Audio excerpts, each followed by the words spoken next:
যুক্তরাষ্ট্রের ফ্লোরিডা অঙ্গরাজ্যের fort Myers শহরে এক পাশবিক হামলায় নীলুফার ইয়াসমিন নামে এক বাংলাদেশি নারী নিহত হয়েছেন।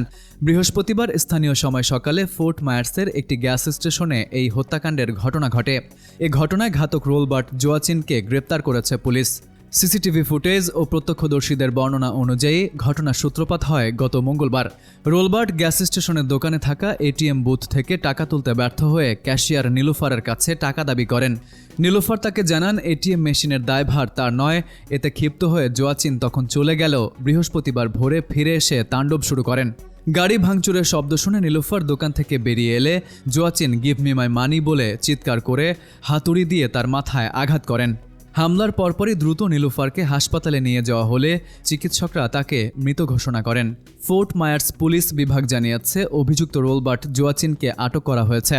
নিহত নীলুফারের গ্রামের বাড়ি লক্ষ্মীপুরের চন্দ্রগঞ্জ উপজেলার কুশাখালী ইউনিয়নে।